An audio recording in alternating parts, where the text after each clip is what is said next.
Boa noite, minhas irmãs, boa noite, meus irmãos. Vamos nos preparar para mais uma reunião de estudos doutrinários do Centro Espírita Isaac Lima. Sejam todos muito bem-vindos. Que a paz de Jesus esteja presente em nossos corações.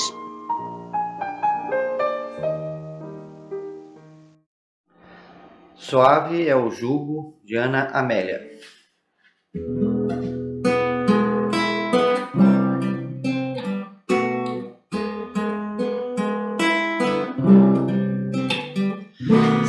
Senhor, tua luz traz imensa paz. Tu és a verdade e o caminho, porto seguro das aflições, amparo ao sofredor.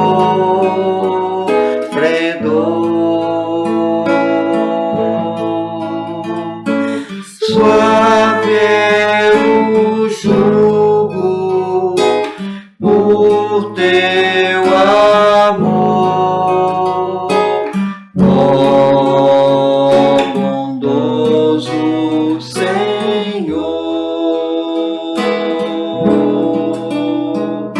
Suave é o jugo por teu amor,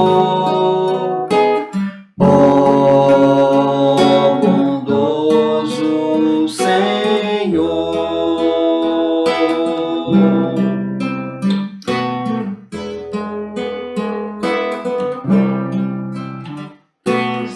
Senhor, tua luz traz imensa paz. Tu és a verdade e o caminho, porto seguro das aflições, amparo ao sofredor.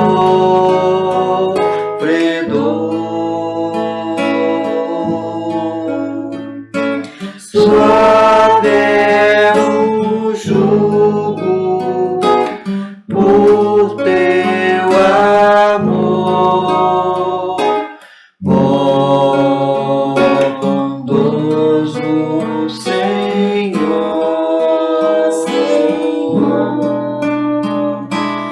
Suave é o jugo por teu amor, ó bondoso Senhor.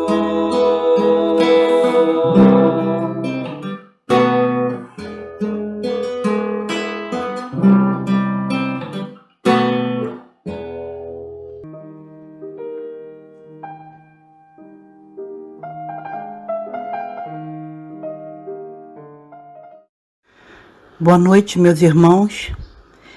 Que a paz do Mestre Jesus esteja conosco em todos os momentos.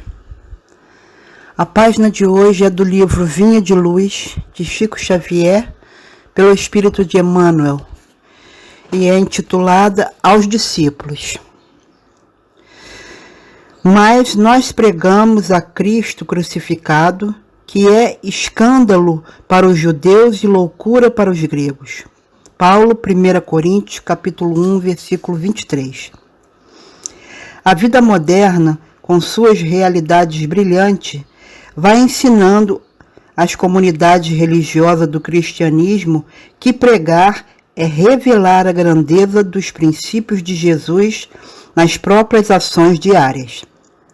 O homem que se internou pelo território estranho dos discursos, sem atos correspondentes à elevação da palavra, expõe-se cada vez mais ao ridículo e à negação. Há muitos séculos prevalece o movimento de filosofias utilitaristas e ainda agora não escasseiam orientadores que cogitam da construção de palácios egoísticos à base do magnetismo pessoal e psicólogos que ensinam publicamente a sutil exploração das massas. É nesse quadro obscuro do desenvolvimento intelectual da Terra que os aprendizes do Cristo são expoentes da filosofia edificante, da renúncia e da bondade, revelando em suas obras isoladas a experiência divina daquele que preferiu a crucificação ao pacto com o mal. Novos discípulos, por isso, vão surgindo além do sacerdócio organizado.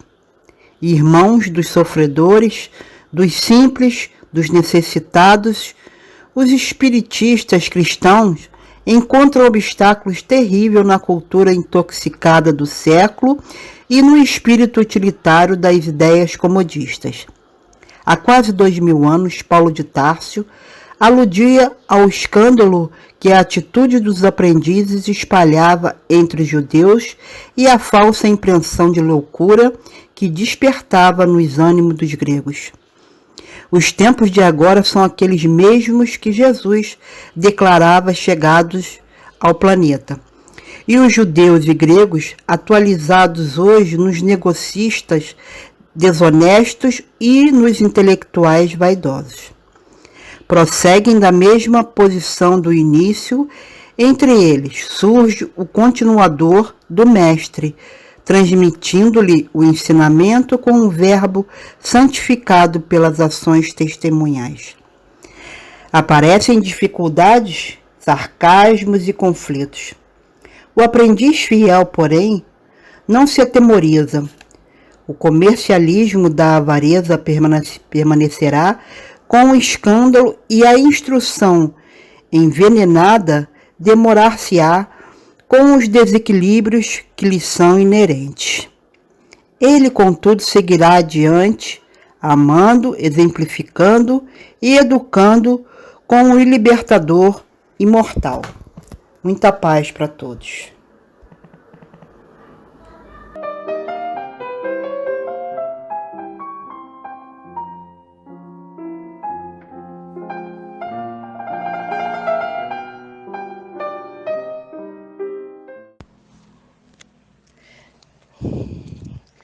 Nesse momento, vamos elevar nossos pensamentos a Deus, nosso Pai de infinita misericórdia, e a Jesus, nosso Mestre e amigo de todas as horas.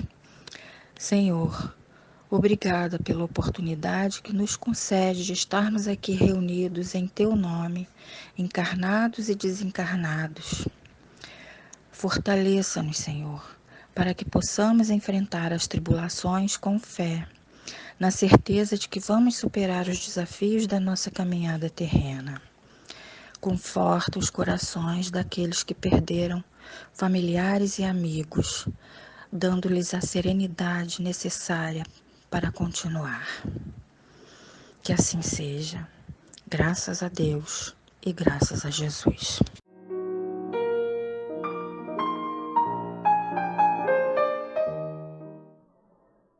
Boa noite a todos do Centro Espírita Isaac Lima. Hoje nós traremos o tema A Missão dos Apóstolos. E esse tema, nós traremos algumas passagens do Novo Testamento, que elas são bastante pertinentes para o estudo da noite de hoje. Bem, os evangelhos de Mateus, Marcos e Lucas, nós podemos observar que existe um conteúdo muito próximo entre eles. Esses evangelhos, eles são considerados como evangelhos sinóticos. O que isso quer dizer, evangelhos sinóticos? Os evangelhos sinóticos, eles narram a vida e o ministério de Jesus sob o mesmo ponto de vista, sob a mesma ótica. Esse termo sinótico, ele significa visão conjunta, no sentido de expressar a mesma visão sobre algo. O vocábulo sinótico, ele é formado pela junção dos gregos sim, junto com, e ótico, visão. Esses 3 primeiros evangelhos, de Mateus, Marcos e Lucas, eles revelam a forma como eles compartilham a mesma perspectiva da história registrada. E para darmos início ao estudo, nós apresentaremos, o convite de Jesus aos apóstolos. E essa passagem, ela está em Lucas, mas também nós encontramos em Mateus e Marcos. Jesus, ele faz esse convite aos apóstolos, nós encontramos no capítulo 5 de Lucas, versículos de 1 a 11. Certo dia, Jesus estava na margem do lago de Genezaré. A multidão se apertava ao redor para ouvir a palavra de Deus. Jesus viu 2 barcas paradas na margem do lago. Os pescadores haviam desembarcado e lavavam as redes. Subindo numa das barcas, que era de Simão, pediu que se afastasse um pouco da margem. Depois sentou-se da barca, ensinando as multidões.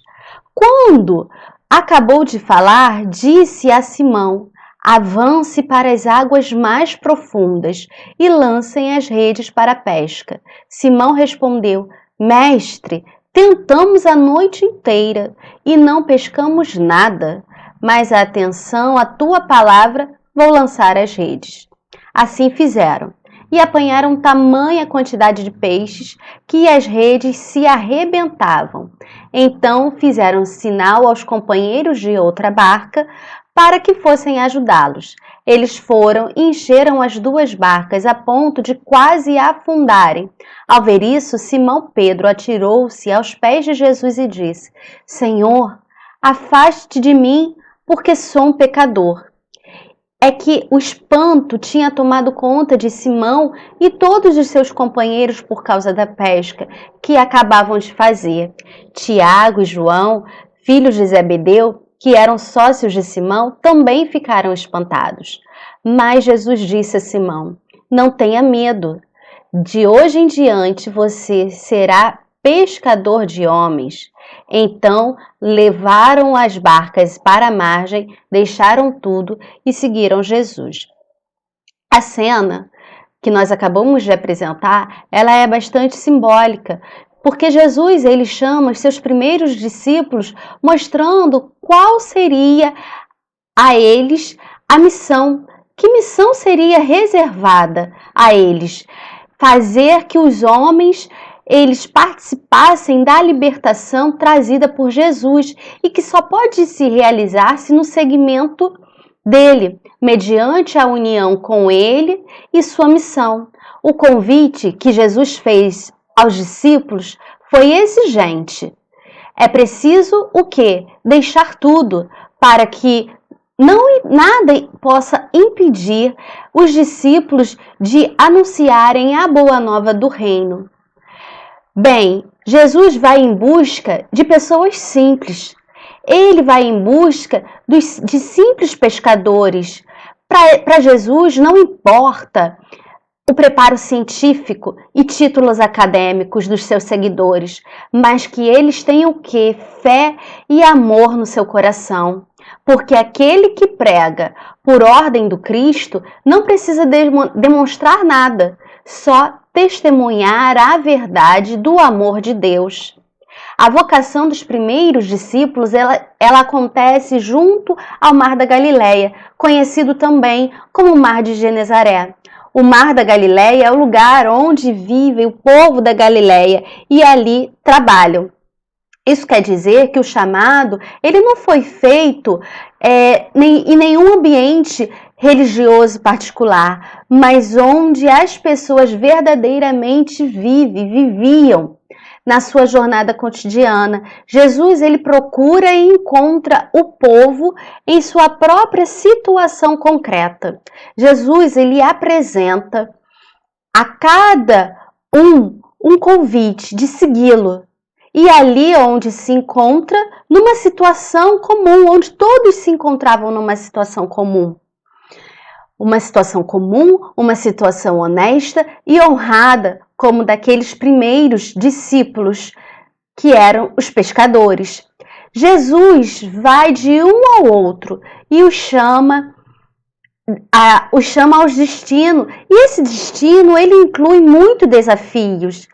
O seguimento de Jesus, ele exige urgência, desacomodação diante da situação existente e opção por uma nova forma de ver as coisas e uma prática transformadora. Seria como se fosse uma nova vida, uma nova existência.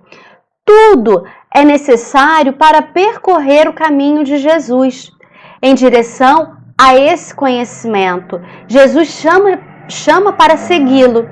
E seguir Jesus não é aceitar somente a sua doutrina, mas entregar-se incondicionalmente à sua pessoa, colaborar com a sua missão, partilhar do seu convívio. Era para isso que Jesus estava chamando os seus discípulos.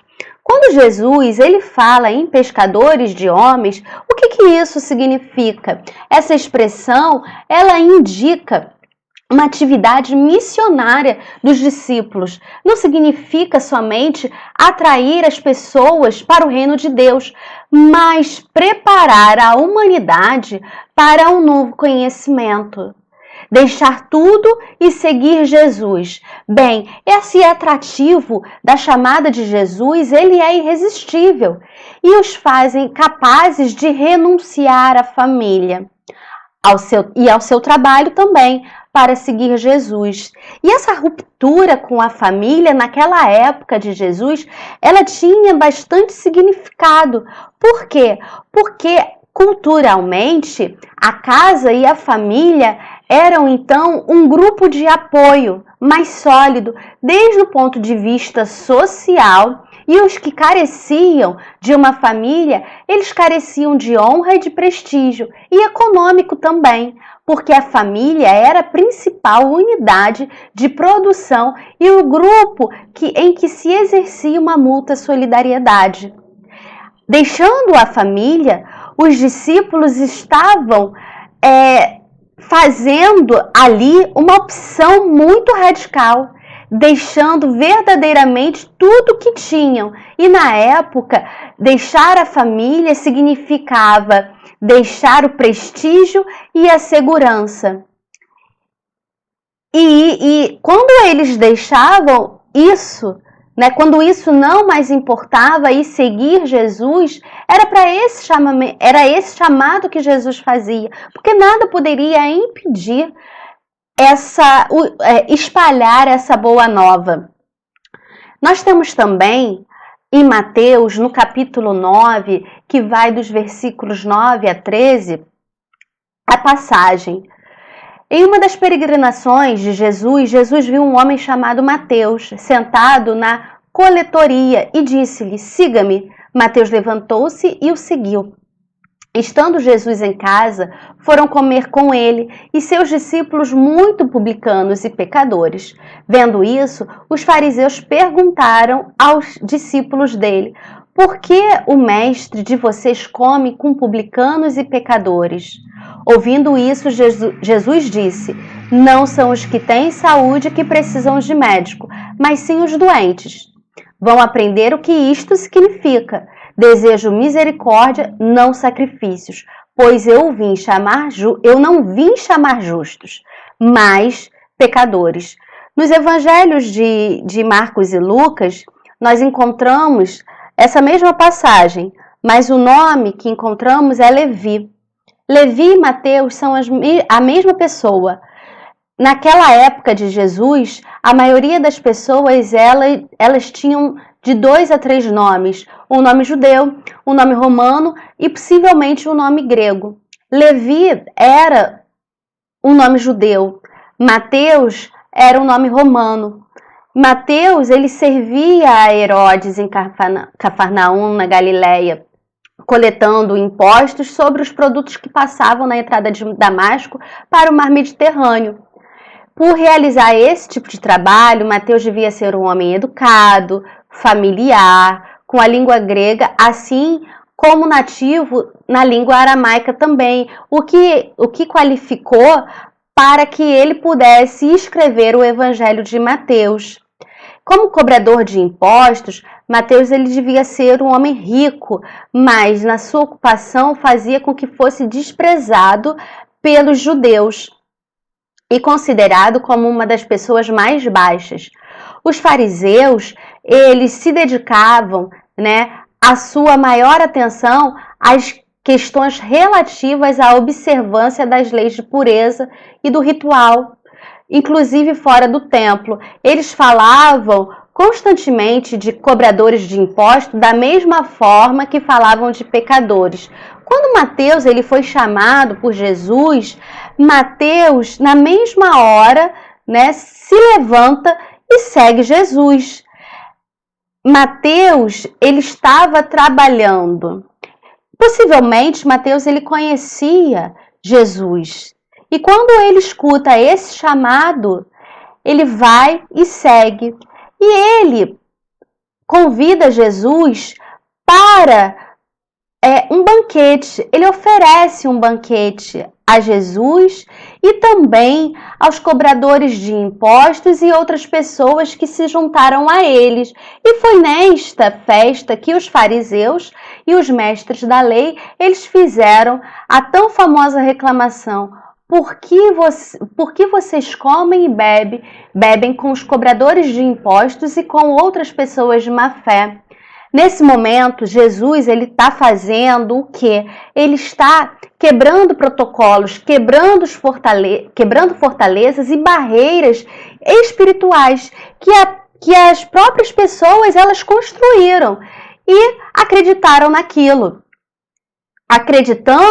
Eles acreditavam que existia um modelo de pessoa para Jesus chamar ou se relacionar. E Jesus mostra que ele, justamente ao contrário, que ele veio para os pecadores. Ele quem acolhe e ele quem capacita o escolhido. Jesus ainda cita que veio para os doentes, pois os sãos não precisam de médicos. E ensina sobre o quê? Sobre ter misericórdia, pois veio para chamar os pecadores ao arrependimento. E essa passagem, ela nos responde a 3 perguntas. Quem é o escolhido? Como é feito o chamado? E como responder esse chamado? Bem, respondendo à pergunta de quem é o escolhido é aquele que se apresenta disposto a melhorar. E Jesus, ele consegue reconhecer quem está disposto a melhorar. Por quê? Porque ele está a serviço do Pai. Não vai depender do estado da pessoa, da condição social que ela vivia. E como é feito esse chamado? Esse chamado é objetivo, é claro, é direto. E como responder a esse chamado? Responder como Mateus respondeu, levantando e seguindo Jesus, mostrando o quê? Disposição, convicção, prontidão e renúncia. Podemos ficar nos perguntando qual é a origem da missão. Nesse mesmo capítulo do Evangelho de Mateus, ele escreve a origem da missão, que vai dos itens 35, dos versículos 35 a 38. Percorria Jesus todas as cidades e aldeias, ensinando nas sinagogas deles, e pregando o evangelho do reino e curando todas as enfermidades e moléstias entre o povo. E vendo as multidões, teve grande compaixão delas, porque andavam cansadas e desgarradas, como ovelhas que não têm pastor. Então disse aos seus discípulos: a seara é realmente grande, mas poucos são os ceifeiros. Rogai, pois, ao Senhor da seara que mande ceifeiros para a seara. Jesus, ele trabalhava intensamente pregando o reino, ensinando nas sinagogas e curando todo tipo de enfermidade. E ao ver toda aquela multidão sedenta da sua palavra, ele teve compaixão. E ele compara essa multidão às ovelhas sem pastor. Jesus comparando ao animal, a essa multidão aflita e sem direção, O que acontece com uma ovelha quando essa ovelha não tem pastor? Essa ovelha, por impulso, ela pode se deslocar para fora do bando ou do rebanho, sem direção, perdida. Outras poderão segui-la também. Jesus, ele pede que oremos ao Pai, pedindo que mande mais trabalhadores para fazer a colheita, ou seja, que enviem mais líderes para direcionar e colocar no rumo certo essas pessoas que estão aflitas e que estão perdidas. E para essa grande missão, Jesus, ele convoca seus discípulos. Isso está em Mateus, no capítulo 10, nos versículos 1 a 15. Chamando os seus 2 discípulos, deu-lhes autoridade para expulsar espíritos imundos e curar todas as doenças e enfermidades. Estes são os nomes dos 12 apóstolos. Primeiro Simão, chamado Pedro, e André, seu irmão Tiago, filho de Zebedeu, e João, seu irmão. Seu irmão Filipe, e Bartolomeu, Tomé e Mateus, o publicano, Tiago, filho de Alfeu, e Tadeu, Simão o Zelote e Judas Iscariotes. Jesus enviou os 12 com as seguintes instruções: não se dirijam aos gentios, nem entre em cidade alguma dos samaritanos. Antes, dirijam-se às ovelhas perdidas de Israel. Por onde forem, preguem esta mensagem: o reino dos céus está próximo. Curem os enfermos, ressuscitem os mortos, purifiquem os leprosos, expulsem os demônios. Vocês receberam de graça, deem também de graça. Não levem nem ouro, nem prata, nem cobre em seus cintos. Não levem nenhum saco de viagem, nem túnica extra, nem sandálias, nem bordão, pois o trabalhador é digno do seu sustento. Na cidade ou povoado em que entrarem, procurem alguém digno de recebê-los e fiquem em sua casa até partirem. Ao entrarem na casa, saúdem-na. Se a casa for digna, que a paz de vocês repouse sobre ela. Se não for, que a paz retorne para vocês. Se alguém não os receber nem ouvir suas palavras, sacudam a poeira dos pés quando saírem daquela casa ou cidade. Eu digo a verdade. No dia do juízo, haverá menos rigor para Sodoma e Gomorra do que para aquela cidade. Bem, depois de instruir os seus discípulos, Jesus dá a eles a missão de expulsar demônios, que ele considera aí espíritos imundos, que para a doutrina espírita são aqueles espíritos menos felizes, e curar todas as doenças e enfermidades. Mateus cita aos pares enviados para a missão: Simão e André, Tiago e João, Filipe e Bartolomeu, Tomé e Mateus, Tiago e Tadeu, Simão e Judas. O objetivo de Jesus mandar dividir os discípulos é para que a boa nova pudesse ser disseminada o mais breve possível. A palavra discípulos, ela se refere a um aprendiz ou seguidor. Já a palavra apóstolo se refere a alguém que é enviado. Nós vamos encontrar nos evangelhos essas palavras também como sinônimos, discípulo e apóstolo. Mas a gente vê que existe uma diferença no significado: discípulo como aprendiz ou seguidor e apóstolo, alguém que é enviado. E no trecho, eis o nome dos 12 apóstolos, Jesus orienta seus discípulos já como apóstolos, como os enviados, como alguém que é enviado para uma missão. A palavra é derivada do grego, que significa enviado. E Jesus ele escolheu esses 12 apóstolos e os enviou para diversos lugares para pregarem a chegada da Boa Nova. A ordem de Jesus, ela foi clara. Ele não proíbe ninguém de pregar aos samaritanos ou aos demais pagãos. Apenas ele destaca para os apóstolos que eles deveriam pregar primeiro as ovelhas perdidas da casa de Israel e depois também aos pagãos. os incrédulos sistemáticos, os obstinados zombadores, os adversários interessados, são para eles o que eram os gentios para os apóstolos. A exemplo destes, devem procurar o quê? Os seguidores primeiramente entre as pessoas de boa vontade, que desejam a luz, nos quais encontra o germe fecundo, e cujo número é grande, sem perderem tempo com os que se recusam a ver e a entender. Então Jesus, ele chama a atenção dos apóstolos para que eles não perdessem tempo com aqueles que não queriam receber a boa nova e que eles ganhassem tempo com aqueles que já estavam preparados para receber a boa nova, o Evangelho de Jesus. Jesus chama a atenção dos apóstolos para que eles dessem de graça aquilo que de graça eles receberam. Eles estavam a serviço de quem?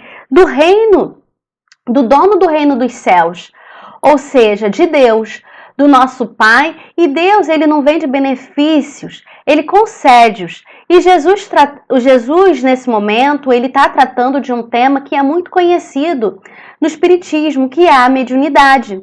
Com essa recomendação, ele prescreve que ninguém se faça pagar daquilo que ganhou, porque é importante, nesse momento, que eles doem aquilo que eles tinham recebido gratuitamente, aquela faculdade de curar os doentes e de expulsar os demônios, isto é, os maus espíritos. E essa faculdade mediúnica, Deus lhes dera gratuitamente para o alívio daqueles que estavam sofrendo e também como meio de propagação da fé. Jesus, ele recomenda que eles não fizessem disso comércio e nem de especulação e nem meio da vida deles. Jesus, ele sabia do perigo que poderia ter dos homens, que eles guardavam o que é a cobiça e podendo trazer muito prejuízo a eles. Então, ele dá essas devidas orientações para que não se deixassem dominar pela ganância, pela cobiça, pois Deus proveria a eles todo sustento digno a todo trabalhador da sua seara, que eles procurassem sim, naquela peregrinação, o próprio sustento. Quando Jesus diz, se alguém não os receber, nem ouvir suas palavras, sacudam a poeira dos pés quando saírem daquela casa ou cidade. Sacudir o pó dos pés é não conservar qualquer mágoa ou qualquer detrito nas bases da vida em face da ignorância e da perversidade que as pessoas poderiam ter para com os discípulos. E aí Jesus, ele disse para que não perdessem, que os discípulos, eles não perdessem tempo com acusações, com sentenças acusatórias, que eles pegassem, se eles não fossem bem recebidos, que eles prosseguissem o caminho, que eles sacudissem essa poeira dos pés, que eles prosseguissem esse caminho com amor, buscando os sagrados objetivos. E é bastante interessante porque essa edificação espiritual do mundo e dos próprios apóstolos eram necessárias. Sacudir a poeira, as más impressões e marchar alegremente para espalhar a boa nova de Jesus. Jesus, ele fortalece os seus discípulos, elucidando que as cidades que se recusarem a receber a boa nova, haverá mais rigor do que as cidades de Sodoma e Gomorra. Essas cidades são citadas no Velho Testamento. Sodoma e Gomorra tratavam, né, os seus visitantes nem um pouco de forma amistosa. Eles torturavam os seus visitantes. Então, essas duas cidades, elas eram conhecidas como cidades que não tão amistosas. Então, Jesus, ele fortalece os seus discípulos ao dizer isso, que as cidades que se recusassem à Boa Nova, a Boa Nova de Jesus teria muito mais rigor que as cidades de Sodoma e Gomorra. Jesus, ele sabia que ele estava enviando os seus discípulos aos lobos. Quem seriam esses lobos? Os lobos eram todos aqueles que desconheciam a boa nova, a palavra de Jesus, que levavam uma vida desregrada, que desprovida dos valores da fraternidade, caridade. Eles não queriam saber, né? Eles queriam aproveitar a vida intensamente. Mas eles pedem que os discípulos eles sejam prudentes como as serpentes e simples como as pombas. Jesus ele sabia que o testemunho ele poderia levar à perseguição. E Jesus, sabendo da provável perseguição que os apóstolos eles poderiam sofrer, ele fala para os apóstolos que eles poderiam ser odiados, que eles poderiam ser perseguidos, poderiam ser levados também a tribunais. Então ele diz para os apóstolos que eles fujam das cidades que estavam sendo perseguidos e fossem para outra. Os discípulos, eles têm o mesmo destino de Jesus, sofrer as consequências dessa missão que liberta e da vida. E essa missão, ele sabia que ela poderia atingir interesses de muitos e podendo provocar perseguição, divisão e ódio e até mesmo dentro das famílias. E muitas vezes poderia levar, como foi dito, essa condenação aos tribunais. Mas Jesus sabia que essa missão, ela era uma missão dirigida pelo Pai e que o Pai, ele estava a todo momento e que ele diz aos discípulos que eles se preservem firmes até o fim. Jesus diz para os apóstolos que eles não tenham medo, porque a missão, ela se baseia na verdade, que põe descoberto toda a mentira de um sistema social, que não se mostra a sua verdadeira face. O mestre diz que os homens podem matar o corpo dos discípulos, mas não podem matar a alma. Jesus, nesse momento, ele está falando sobre a existência de uma outra vida, que é a vida espiritual. Que existe uma vida além da vida corpórea. E através desse conhecimento, Jesus diz para que os seus discípulos eles não temam as perseguições.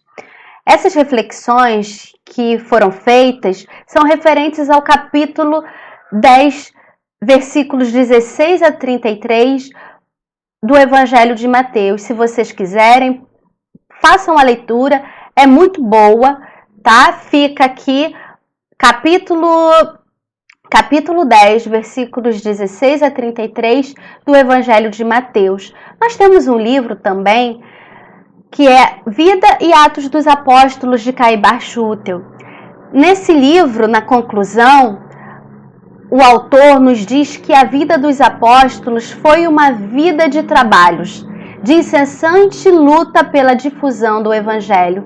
Foi uma vida de abnegação, ingentes de enormes sacrifícios, de verdadeiro desapego às coisas do mundo, de dores, de sofrimentos, mas também da glória que não se extingue, de aquisição de tesouros que não perecem, de luzes que não se apagam, da verdade que nos conduzem às alturas, onde melhor compreendemos a Deus e a sua infinita sabedoria.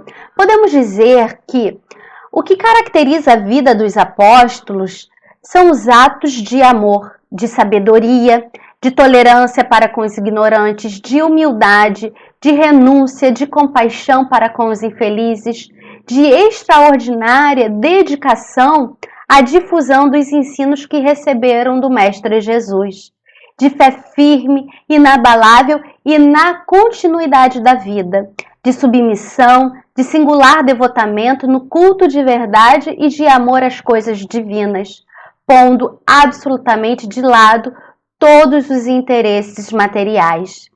Os apóstolos, eles tinham a missão de espiritualizar e moralizar o homem, de dirigir esse homem para a vida cristã, tarefa que era bastante complexa e cheia de desafios.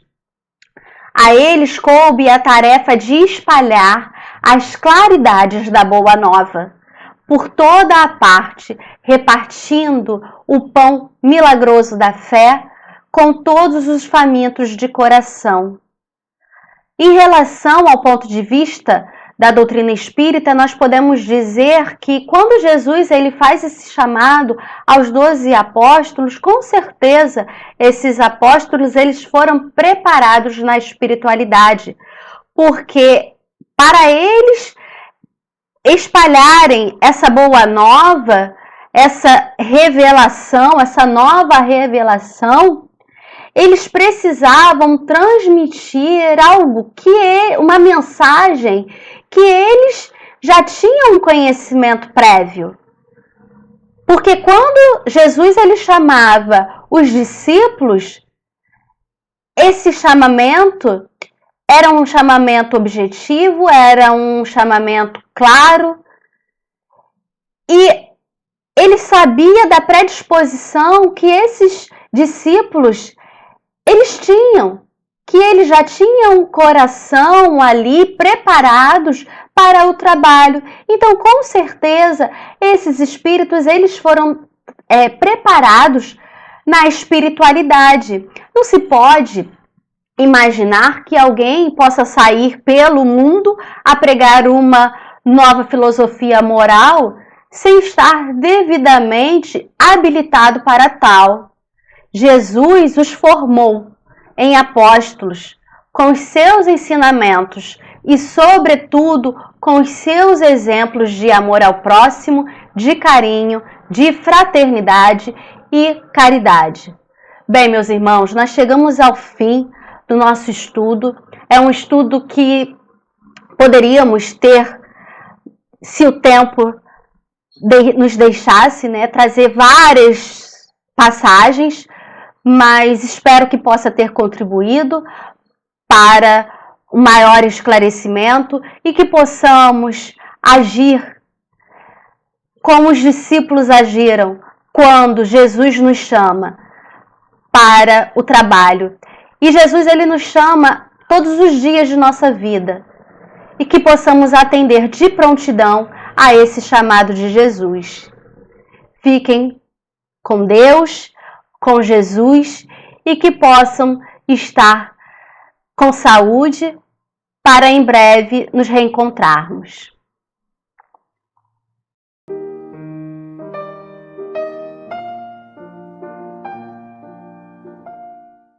Boa noite, meus irmãos. Boa noite, minhas irmãs.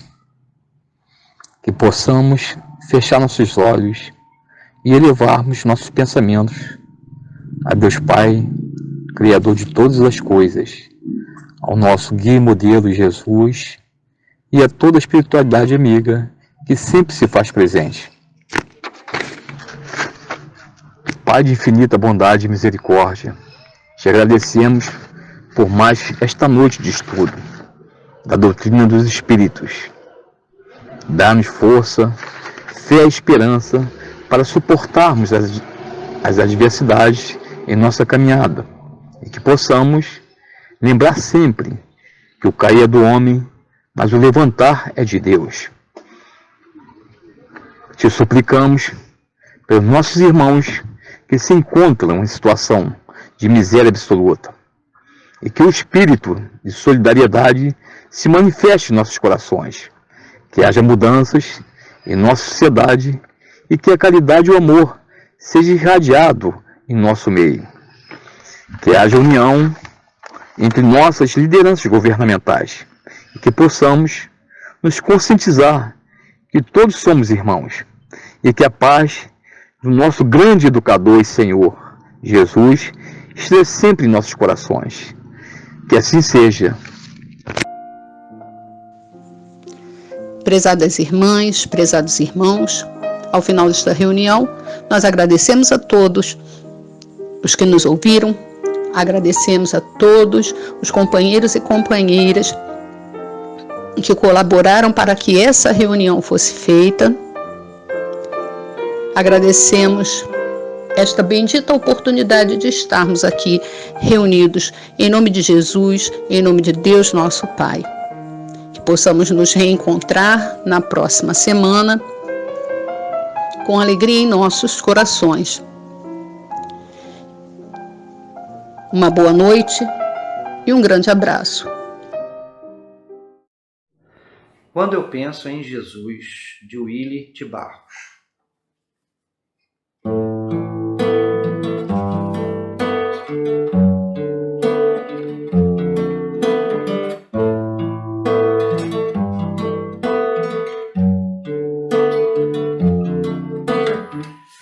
Toda vez que eu penso em Jesus, meu coração se acende no meu peito.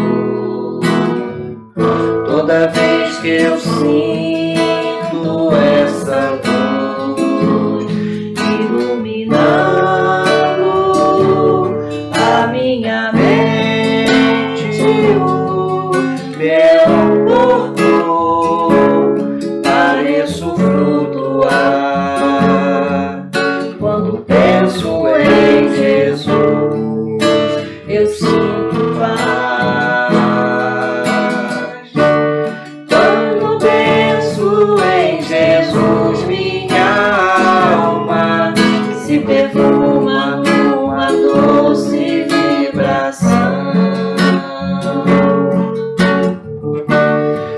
Os meus pensamentos se transformam e eu sinto que dentro do coração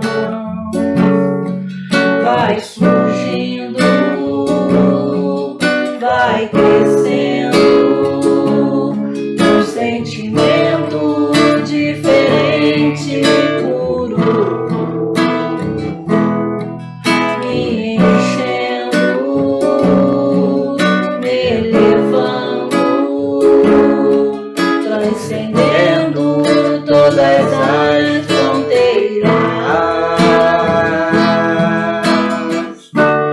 E o mundo inteiro é alegria, colorido como uma manhã de sol.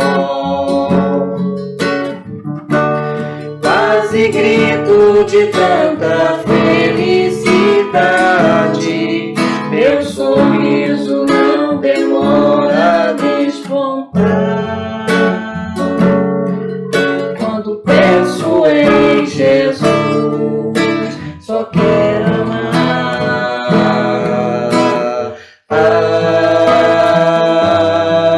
Darirá, darirá, darirá.